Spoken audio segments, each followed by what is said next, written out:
طبعا یەکەم بەپێی بڕیاری محکەمەی ئیتیحادی ژمارە 89 پار ینی هێشتا 2 مانگ و تقریبا 2 مانگ و 9 ڕۆژی بەسەر چووە. طبعا پێشتر لە ساڵی 2011 و لە ساڵی 2013 محکەمەی ئیتیحادی عینەن ڕاوێژی پێکرا وەڵامیاوەتەوە. پەرلەمان حەقی دەرکردنی بڕیاری پەرلەمانی نییە، حەقی دەرکردنی قانونی هەیە. ینی هەموو بڕیارێکی پەرلەمان کە دەرەچێ ینی بۆ هینە، ینی ڕەنگە بۆ زیاتر بۆ بەتاڵکردنەوەی خەڵکو و هێورکردنەوەی خەڵکو ئەوانە بێژنا بڕیارەکان بە پێی دەستور و بە ڕێی محکەمەی ئیتیحادی نادەستورین بڕیارەکانی پەرلەمان، بە تایبەتی بڕیار بۆ شتێکی وا گەورە بی ئەوە یەک بۆ خۆی نادەستوریە. دووەم حکوومەتەکە حکوومەتێکی کاربەڕێکرا، حکوومەتی کاربەڕێکردنە توانای گرێدانی ڕێکەوتنی ناودەوڵەتی هەیە، توانای بەتاڵکردنەوەی هەیە. ئەمە دوو. سێیەم لە ئەسڵا ینی مازەلەکە لەوایە لە ئەسڵا ئەو ئیتفاقیە کە باسیەکەن لە بینی ئەمریکا و عێراق نییە. ساڵی 2011 لە کۆتایی لە سیوێکی 2011 ئەو ڕێکەوتنەی کە دابەشکردنی هێزەکانی ئەمریکا بووە لە ناو عێراقا کۆتایی پێ هاتووە. ئێمە تەنیا تەفاهمی هینمان هەیە ئیطاری استراتیجی مشترک لە بینی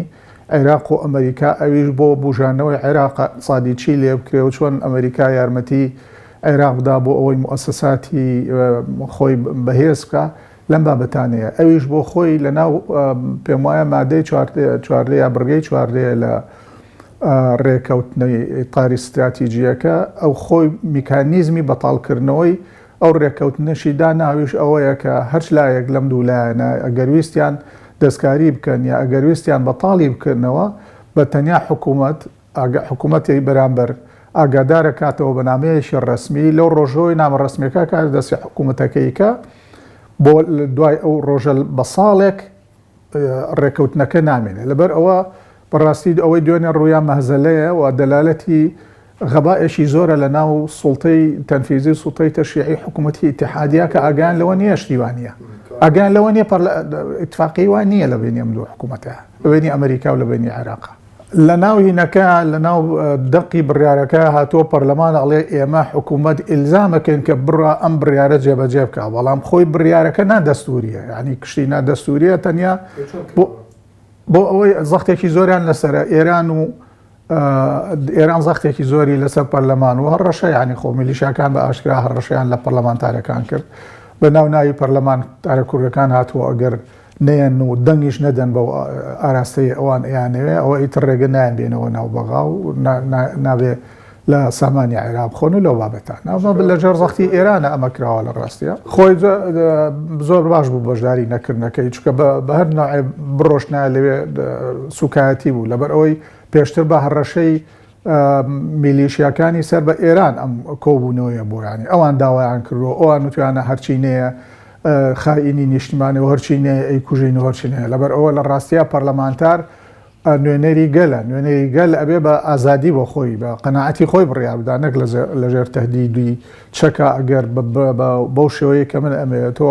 دەنگنەیە من تۆ خاینی تو خوێنت حەڵاڵە بۆ من. لەبەرەوە بەشداریکردن لە کۆبوونەوەی وایە ئەگەر بچوونایە زۆر خراپیانە کرد. بە هیچ جۆرە حکوومەتی ئیتیحادی توانای جێبەجێکردنی دەرکردنی یەک سەربازی تورکی نییە، یەک سەرباز و توانای دەرکردنی ئەمریکاشی نییە، بەڵام جیاوازیەکەی وجودی تورکیا لە دوای ئەم بڕیارە لەگەڵ وجودی ئەمریکا جیاوازیەکی ئەساسی ئەویش ئەوەیە کە میلیشیاکانی سەر بە ئێران ئەمە بە هی نەزانن بە فتووە ئەزانن بۆ کوشتنی ئەمریکیەکان ئیتر لە مەولا ئەوەتانێکە ڕۆژانە هەموو ڕۆژێک ئێستا ڕێکێت و ئەوانە نیەن بە سەفارەتی ئەمریکیەوە بە سەربازگەکانی کە ئەمریکای تایە، چەند سەربازگەکانی ئەمریکای تیا بە تایبەتی ئەمریکانیە بە هاوبەشی عێراقیەکانی شیتیان ئەوان ئەیان ویستیان هینەوە ئەم تەفویزە لە پەرلەمان وەرگرتن بۆ کوشتنی ئەمریکیەکان، یعنی ئیتر ئەبێ بە شەڕی ئەو میلیشیانە لەگەڵ ئەمریکا. جایە ئەمریکا طبعاً ئەم شەو سەرۆک ترامپ لە فلۆری داوە بە تیارە گەڕاوەتەوە بۆ واشنگتۆن لە ناو تیاریان مؤتەمەری سەحەفیە بەستیعادەتەن پرسیاریان لێ کردووە ئاخوا عێراق وەجێهێڵن وتوانە ئێمە ئەڵێ وەختێک من عێراق وەجێهێڵم کە مەصرەفی هەموو سەربازگانان حکوومەتی عێراقی مەصرفی ئەو سەربازگانان بۆ بگەڕێنێتەوە کە ئێمە تێوان سەرکرەوە کە ڕەنگە بگاتە تریلیۆنێک دۆلار حکوومەتی ئیتیحادی لە ئێستەوە تا 30 ساڵی کە ئەگەر حەسارێکی نەخرێتە سەر هیچ دینارێکی نەبێ بیا بە میلەتەکەی خۆ بیاتەوە بە ئەمریکا ئەو قەرزانە دەرناهێنێ. ئەوە یەک. دووەم ڕەشەی کردووەڵێ ئەگەر ئەم بیانەوێ حکوومەتی ئیتیحادی ئەم بڕیارە جێبەجێ بکە، حکوومەتی عێراقی ئەم بڕیارە جێبەجێ بکە، حەسارێکی لەسەردا ئەنێم ئەوەی ئێران لە چاویا هیچ نەبێ. طبعاً ئێران توانای بەرگەگرتنی حەساری هەیە، چکە ئێران لە ڕۆژی لەدایکبوونی کۆماری ئیسلامی ئێرانەوە حەساری لەسرە 40 ساڵە حەساری لەسرە توانیوەتی خۆی بگۆنجێنێ، ئیکتیفای زاتی پێیا بکە. لە عێراقا لە هیچ شتێکا ئیکتیفای زاتی نییە، لەبەرەوە نەوتیشی بێجگە لە نەوتیش هیچ شتێکی کەی نییە کە بتوانێ دۆلاری پێبێنێتە ناو وڵاتەکەی خۆیەوە بۆ ئەوی بتوانێ ئەو نەقسانەی لە بازار ڕاهەیەتی لە بۆ ژیانی خەڵک بچێت لە ڕێگەی بازرگانیەوە بیانێنێتە وڵاتەکەی خۆی. لەبەرەوە ئەگەر ئێران بەرگەی 40 ساڵ حەساری گرت بێ، عێراق بەرگەی 40 ڕۆژ حەسار ناگرێ، ئەکەوێت و کۆتایی پێیە. سێم جا ئەوەی مهمە، سێم ئەمریکا فەرەنسا لەگەڵ بەریتانیا بەیانێکی هاوبەشیان دەرکردووە بە حکوومەتی عێراقی ئێمە لەو ناوچەوەیە ناڕۆین ئێوەش بۆ خۆی ئەو ناوچەیە ببێ بە منبع بۆ جیهادیەکان و ئیرهابیەکانی عالم لەوێ کۆبنەوە. لەبەرەوە نەکرد ئەمریکا ڕازی نییە بکشێتەوە، بەڵکو ئیتیحادی ئەوروپی ڕازی نین بکشێنەوە. لەبەرەوە لە ڕاستیە ئەمە بڕیارێکی زۆر ناعەقڵانیە و ئەبێ پەرلەمان لەبەر ئەوەی نوێنەری گەلە جاری ئەبوو لە جیاتی عادل عەبدولمەهدی دوێنێ لەو دانیشتنایە ئەسکەریەکان لە وەزارەتی دیفاعی عێراقی، ئەسکەریەکانی خەبیرەکانی وەزارەتی دیفاعی عێراقی بڕۆشنایە شەرحیان کردایە ئاخۆ ئێمە پێویستمان بە تەحالفی دەولی هەیە یان نییە، نەک عادل عەبدولمەهدی. لەگەڵ ئەوەشە عادل عەبدولمەهدی لە نامەکەی خۆیە، لە ناو مەتنی نامەکەی خۆیە ئەڵێ حکوومەتی عێراقی ناتوانێت تەحملی مەساریفی بەدیلی تەحالفی دەولی بکە لە عێراقا. باشە تۆ ئیقسادن نییە، تەپیوی ناتوانی تەنمیە بکەی، ئەو هەموو مەشاکلە هەیە، فەساد خواردوویتی، داعش هێشتا ئەوەتانی ڕۆژانە داعش لەم لاولۆلا پەلاماری هێزەکانی عێراق ئەدا. تەحالفی دەولی ئەگەر غتائی جەوی تەحالفی دەولی نەبێتەوە بەرگەی داعش ناکری، ئەیکەیتە دەرێ بەدیلە چییە؟ باشە بەدیلە چییە؟ چۆن ناتوانی کەواتە دیفاع لە میلەتەکەی خۆت بکەی؟ ئەگەر حەساری کەوتە سەر ئەمریکا حەساری دانا چۆن ئەژیت؟ ئێران عێراق بووە بە منفەزێک بۆ ئێران کە ئەمریکا حەساری لەسەردانەوە لە ڕێگەی عێراقەوە تەبادولی تیجاریی نەوەستاوە، ئێران نەوەستاوە. بەڵام ئەگەر حەسار بخرێتە سەر عێراق ئەوە ئیتر عێراق ئەخنکێ، چکە عێراق دراوسەکانی چێن؟ تورکیایە، ئێرانە لە شیمالەوە تورکیایە، ئێرانە لە شەرقیەوە، لە جنوب بوو غەربەوە ئەردەن و خەلیجیەکانن. خەلیجیەکان و ئەردەن و ئەوانە لە بەرچاوی کاڵی عێراق و شعبی عێراقی ئەمریکا لە خۆیان ناتوەرێنن، لەبەر ئەوە ملزەمن بە جێبەجێکردنی ئەو حەسارە. ئەو حەسارەش کە دانرا نەوتی عێراقی نەڕوا، عێراق بەرگەی 40 ڕۆژ ناگرێ ئەگەر ئێران بەرگەی 40 ساڵی گرت بێ، عێراق بەرگەی 40 ڕۆژ ناگرێت. هیچ ینێک هیچ بەدیلێک نییە. ئێران نەیتوانیەوە بۆ قودرێتێکی هەیەی، ئێران ئێستا ئیکتیفای زاتی هەیە لە چەکا، یعنی چەک بەشی خۆی، بەشی شەڕی دەرەوە نا، بۆ دیفاع لە خۆی بەشی خۆی ئەتوانێت چەک ئەنتاج بکە، بەشی خۆی ئەتوانی مەوادی غیزایی هین بکات ئەنتاج بکە. عێراق نەتوانای هەتا فیشەکیش هین ناکە، ئەنتاج ناکە. وەزعی زراعی و سەناعە لە عێراق ئەزانین، لەبەرەوە عێراق لە هیچ شتێکە ئیکتیفای زاتی نییە، لەبەرەوە بەرگەی حەسار ناگرێەوە. عێراق توانای نییە چەکی دەستی میلیشیاکان بکا بە چەکی حکوومەت. ئێستا چۆن ناتوانێت بەرگەی حەسار بگرێ؟ و ئەمە خەتەرێکی زۆر گەورەی بەدواوەیە لە ڕاستیە. وردە بە تایبەتی دوێنێ لە توێتێکە مقتەدا سەدر داوای دروستکردنی جەیشی سەوری ئەکا کە ئەبێ بە بەدیلی ڕێک ئەبێت بە حرەسی سەوریەکەی ئێران، سوپای پازارانی ئێران. سوپای پازارانی ئێران طبعاً ئێستا هەرچی ئیمکانیاتی اقتصادی و مادی و عسکەری ئێران هەیە لە دەستی سوپای پازارانێ. جەیشی نظامی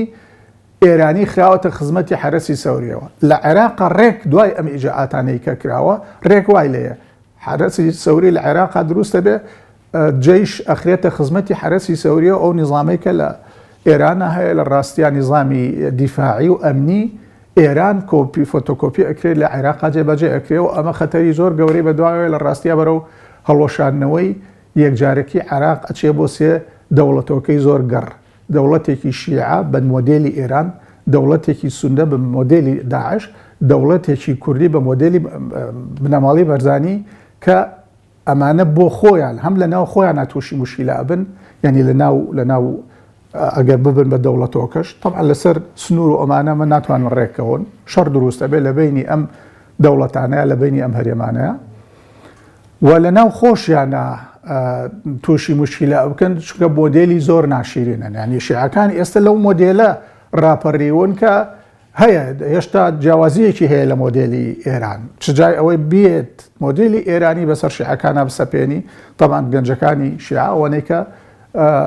قوشقیە بە لە ڕاستیە لەسەر عێراقدا ناوەکوتم ئەگەر ئێران بەرگەی ساڵی گرتوێ عێراق بەرگەی 40 ڕۆژیش ناگرێ لەبەر ئەوە جێبەجێکردنی حەسار ئاسانتریشتە بۆ ئەمریکایکی تێ ناچێت هێزەکانی ئەکشێنێتەوە حەساردانی هێزەکانی ئەبا لە خەلیجدایانێ ئیبا لە شوێنێکەدایانێ گەورەترین مەعسکەر لە هەموو دنیاە لە دەرەوەی ئەمریکا لە قەتەر یەکەم طبعا وێزگەیەکی نوێیە دووەم لە دوای لە 2004ەوە عێراق ساحەی ململانەی نێوان ئێران و ئەمریکای خۆمە تازە نییە ململانەیە بەڵام لە ڕابردووە ڕێکەوت بوون لەسەر هەموو حکوومەتەکان ڕێکەوتن بەڵام من ئەم قسانم پێم وایە بۆ ئێوەش کرد بێ پێش دروستکردنی ئەم حکوومەتە بە شێوەیەک ینی ماکی ڕوخانی خۆی لە ڕۆژی دروستبوونیەوە لە ناوهینەکە هەبوو من بە لێدوان بۆ ئێوە نازار بۆ ئێوە شماوی بۆ شوێنی کەماوە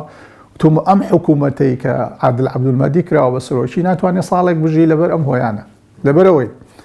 لە دوو کوتلە پشتیوانیان لێ کردووە کە کوتلەیەکیان بیێ و نێوێ لە شارعی عێراقیە پێ ئوترێ سەر بە ئەمریکا کە سائیرون و جەماعەی ئیسلاح و ئەوانن حکمە و نەسر و بسائیرون و ئەمانە عێراقیەکان پێیان سەر بە ئەمریکا جەماعەتی فەتحیش پێ ئاڵێنن ئێرانیەکان پرۆژەی ئێران لە عێراقا و پرۆژەی ئەمریکا لە عێراقا دووشتی تەواو جیاوازن بە یەکەوە لەبەر ئەوە ئەم دوو تەزادە لە ناو یەک بەدەنان ناتوانن تا سەر بژین لە پڕێکە لە یەکجا ئەبنەوە کە فعلەن ئەوەتانی بوو بە سەبەبی ئەم کارەساتەی بەسەرمان هاتووە هەر لەوێ ئەوتم یەکێتی و پارتی کەس بە غیلیان پێ نابات چکە یەکێتی پارتی بە تاک یا بە جووت لەرچ لایەک لەم لایەنە بگرن ئێران و ئەمریکا توانێت ئەوانە هەیە بیان هاڕن لەبەرەوە وەزعی لە عێراقەیە چکە سربەخۆیی نەماوە لە ڕاستیە وەکیل هەیە وەکیلی ئەمریکی هەیە لە عێراقا وەکیلی ئێرانی هەیە لە عێراقا تەڵان بە کوردستانیشەوە وەکیلی تورکی هەیە وەکیلی خەلیجیەکان هەیە لە ڕاستیە هێزی نیشتیمانی نەماوە حکومڕانی عێراقا لەبەرەوە هەموو بەرژەوەندیانە ئەمانە ناتوانن بەیەکەوە بەرژەوەندی خەلیجیەکان و تورکیا و ئێران و ئەمریکا بەیەکەوە هەمووی بگورجێن و بشتوانن تەشکیلەیەک دروستکەن قابلی ژیان بێ ئەوە ڕۆیا کە ئێستا ئیبین من وەجە نەزەری بۆ چوونی تایبەتی خۆم هەیە لە ڕاستیان من لەگەڵ ئەو ینی لە ڕووی فکریەوە لەگەڵ ئەوە بووم کە عێراق پەرەبسێنێ لە هەموو ڕوویەکەوە بێ بە وڵاتێکی نمونەی ئەم ناوچەیە لە ڕووی دیموکراتی و دامەزاوی سیستمی دیموکراتی و سیستمی حکومڕانی و سروشتی حکوومەتەکە و چەسپاندنی مەبادیئی فیدراڵی بەو شێوەیە کە دەستور داوای ئەکاو لەگەڵ هەموو ئەمانە بووم بۆ ئەوەی ئیتر ئەمن و ئیستیقرار دروست بێ بۆ ئەوەی کە ئەمن و ئیستیقرارش دروست بێت تەنمیە دروستە بێ وەزعی اقتصادی و مالی خەڵک باشە بێ ئەمە ئێمەش قازانجی تێئەکەین و عێراقیش پشتیوانی ئەگەر ناو دەوڵەتی و هینی هەبێ لە عێراقەوە و پشتیوانیە بۆ ئێمەش بۆ هەرێمی کوردستان دابینە بێ من لەگەڵ ئەوە بووم ئەوە باشترین ڕێگەیە بە قەناعەتی من بۆ ئەوەی ئێمە بە ئیسراحەت بژین بەڵام ئەمەی کە ئێستا لەم چەند ڕۆژەیە ڕوویاوە ئەم بۆ چوونە هەڵەوە شوێنێتەوە لە ڕاستیە بەرەوە ئەوە ڕوا عێراق دابش ببێ بۆکو وتم بەسەر سێ دەوڵەتەوەکەی زۆر منبوزە کە نظامێکی شیعی بە مۆدێلی ئێرانی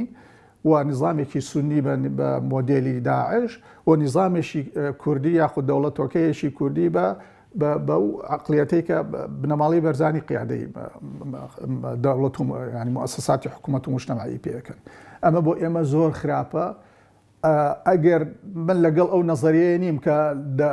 هەر میلەتێ دەوڵەتی هەبوو ئیتر بەسێتی دەوڵەت ینی ئامانجە، لە ڕاستیە ئینسان ئامانجە لە لای من نەک دەوڵەت. ئەگەر دەوڵەتێک ینی هەموو دەوڵەتانی عەرەبی هەموو عەرەب 21 دەوڵەتیان هەیە، هەموو هاوڵاتەکانیان لیان ڕاکەن ئەچن لە ئەوروپا ئەوانە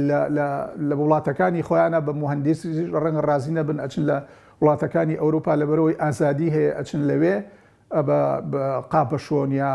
ئیشی زۆر بەسیتەکەن بۆ ئەوەی خۆیان بژێنن. شیعە سونەش ئەوە عینەشت هەر بۆ منسەب و بۆ ئیمتیازات و ئەوانە لە ناو حکوومەتا بوون. ئەجنا لە دروستکردنی بڕیاری مەسیریە ئەو دەورەیان نەبووە. باشە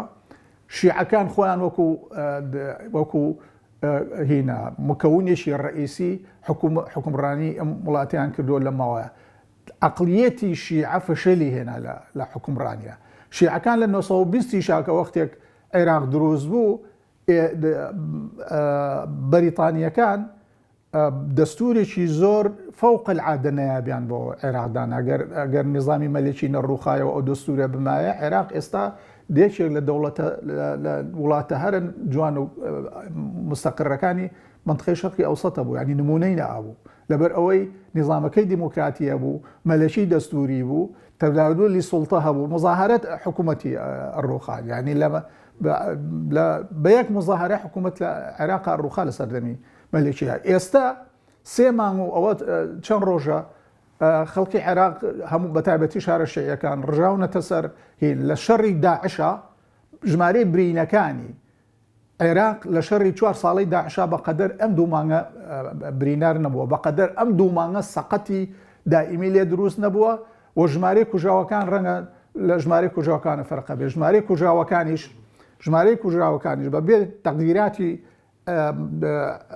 مؤسساتی حکوومەتی عێراقی نزیکی 600 بۆتەوە، بەڵام نوشەتا ئەڵێن لە 1000یش تێپەڕیوە کوژراو. نەیتوانیەوە ئەم حکوومەتە بڕوخێن، نەیتوانیەوە ئەم حکوومەتە بگۆڕێ. لە سەردەمی مەلیکیا بێ مزاهرە حکوومەتە ڕوخێنرا. سونە بۆ ئیشی بۆ مکەونی سونە نەکردووە، چکە کورد ئیشی بۆ مکەونی کورد نەکردووە، یانەیەکە ناوراوە کورد. یەکێتی و پارتی ڕۆشون لە بەغا ئیشیان بۆ حیزبەکانی خۆیان بۆ بنەماڵەکانی خۆیان کردووە. سونەکان بۆ مەجموعەیە بنەماڵی جیاوازن، کەرابلە و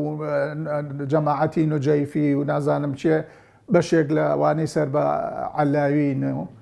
ئەمانە بۆ خۆیان ئیشیان کردووە. شیعەکانیش دەوە دەرکەوت هەر کەس بۆ خۆی. شیعەکان زۆربەی حیزبە گەورەکان میلیشیان هەیە، 68 فەسیلی میلیشیاوی لە عێراق هەیە، هی شیعەکان. چەندانەیەکی هی سونەکانە و دانەیەکی هی مەسیحیەکانە و بە گروپێکی بچکۆلەی هی ئێزیدیەکانە و گروپێکی بچووک هی شەبەکەکانە و باقیەکەی ئەو هینە ئەو 68 باقیەکەی شیعەکانە. طبعاً کار بۆ یەخستنی نەماڵی کورد زۆرەوە تێبێ کورد یەک بێ. لە ڕاستیان ناتوانانی تۆ یەکوتایی هەبێ یەک مافیش نەبێ. لە هەرێمی کوردستانە یەک مافی نییە، هاوڵاتیەکان مساوی نین. ئەوانەی لە سەر بە پارتی لە بنەماڵی بەرزانی و نزیکەکانی بنەماڵی بەرزانی و دوایی بادینیەکان و دوایی سۆرانیەکان و دوایی ئەوەی کە هیچ نییە، ئاوا بەرژەوەندەکانیان ئەوە هاتوۆتە خوارێ. لە لای یەکێتیش تاڵەبانیەکان و نزیکی تاڵەبانیەکان و ئەوانەی کە وەلایەن بۆ ئەم گروپ و بۆ ئەو گروپەیە ئەوانە بەو ڕێزەی کە باسم کرد لە پێشەوە دەرەجە 1 و 2 و ئەوانیان دوای لە هاوڵاتیە ئاخر پلە هاوڵاتیە. بەم عەقلیەتە ئیدا حکومڕانی بەڕێوە نابرێ. ئەوێ ئەم سامانی ئەم نیشتیمانە هی هەمومانە، سامانەکەشی هی هەمومانە. ئێستا نە پەرلەمان، نە پارتی، نەیەکێتی، نەگۆڕان، نە هیچ حیزبێک نازانێ واریداتی نەوت و غازی هەرێمی کوردستان چەندە، نازانێت چۆن سەرفەکرێ. وەزارەتی مالیەت هەیە نازانێ واریداتی ئەم هەرێمی ئێمە چەندە. حکومڕانی ئەمە ببێ بە دەوڵەت ناشرینترینی دەوڵەتە بێ لەم ناوچەیە. لەبەر ئەوە لە ڕاستیە ئەوە وەزعێک هاتووەتە پێشێکە ئەبێ حازر بین بۆی ئەویش ئەوەیە قابلی ئەوەیە ئەگەر ئەمریکا ینی میلیشیاکانی شیعە بەو شێوەیە زەخت بکەن ئەمریکا، چکە ئەمریکا کەلی کوژرا ترامپ لەسەر هینە، ینی ترامپ یاویشی باوێکی حلحلیە هەڵەشەیە ئێستا قسەیەکە کاتۆژێککە ئەی گۆڕێ یا بە پێی بەرژەوەندەکانی خۆی ئەمەی سلێمانی بۆچی لەم وەختەوە لەو شوێنەیە کرد بۆ تۆڵەکردنەوە لەوەی سەفارەت بۆ ئەوەی خۆی دەنگەکانی خۆی لەبەرەوەی لە ناو وا کۆنگرێس و ئەوانە خەریکی وەرگرتنەوەی متمانەن لێی بۆ ئەوەی شعبەتی خۆی زیاد بکە هەد ئەمەی کرد بۆ ئەوەی شعبەتی خۆی زیاد بکە ئەگەر لێ بکوژێ ئەبێت جێشەکەی لە عێراق بکشێنێتەوە چکەگە بەس هینە ئەسکەری کوژراوی ئەمریکی بۆ بڕاتەوە لە انتخاباتی دۆڕێن ئەوش ئەبێ انتخابات بداتەوە مەبەستی نییە ئەمریکا چەند زەرەکە هەیبەتی ئەمریکا چۆن ئەکەوێتە ژێر پێوە ئەو قودرەتەی نامێنە کە جاران هەیبوو ئەوە هیچ لە لامەس خۆی دەرچێتەوە بەسێتی ئەویش ئەو شعبەوێتە ڕووی کردوتە ئەمریکا و ئەوروپاش و ئەو شعبەوێتە ڕووی کردوتە بەریتانیا جۆنسۆن جاری دووەم کە لەم انتخاباتە دەنگی یەکەمی هێناتەوە ئێستا شعبەویەت ینی فەوزەویەت یا دروشمی بریقەدار و ئەوانە هەر لە وڵاتانی شەرقیان نییە لە وڵاتانی غەربی شاباوی پیا کردوێتەوە هەرچی زۆر شعبەوی بێ و زۆر دروشمی بریقەدار و ئەوانە و باسی سەربەخۆیی خۆی و باسی فەزلی خۆی بەسەر میلەتانی تری دنیا بکە ئەوە خەڵک دەنگی پێدا جۆرێک بوو بۆەوەی ئەو خۆپشاندانانە کۆتایی پێبێنن بە عنفی زۆر لەوەوە سەری کێشەیانی ئەمە ئەو خۆپشاندانەکان بوو بە سەبەبی ئەوەی کێشەکانی بینی ئێران و ئەمریکاش بەو شێوەیە زەق ببنەوە و ئەمە وەڵامی پرسیارەکەی تۆ پەیوەندی بەوە هەیە کاردانەوەی ئێران ئێستا لە دوای کوشتنی قاسمی سلێمانی چییە؟ ئاخر توێتین توێت نییە دوێنێ لە کۆنگرەیەکی ڕۆژنامە نووسیا ترامپ ڕەشاکە چکە کۆنگرێس ئەڵێ تۆ قاسمی سلێمانی کوشتۆ بەبێ ئەوەی لە ئێمە پرسی ئەوە پەیوەندی ئەبێ ڕەئی کۆنگرێس وەرگری ئەویش دوێنێ لە کۆنگرەیەکی ڕۆژنامە نووسیای ئەعلانی کرد ئەڵێ ئەمە بە هەواڵ وەربگرن ئەمە خەبەرێکە من ئەیدەم بە ئێوە لێ ئەعلامەوە ئێران لە نەفەرێکی ئێمە با یا لە هەر شوێنێکی معسکەرێکی ئێمە با من ئەم جارە دەست بەجێ و بە قورسترین شێوە لە ئێران ئەدەمەوە 52 هینیشم دیاری کردووە ئەمانجیشم دیاری کردووە لە ناو ئێرانە لێ ئێم وەستاواتە سەر ئەوەی ئێران چۆن کەی ئەو هەڕەشانە جێبەجێەکە وەکە جێبەجێ کرد ترامپ ئەگەر جێبەجێ نەکە ئەو هەڕەشەکەی جێبەجێ نەکە ئەی دۆڕێنێ بۆ ئەوی خۆی بباتەوە جێبەجێیەکە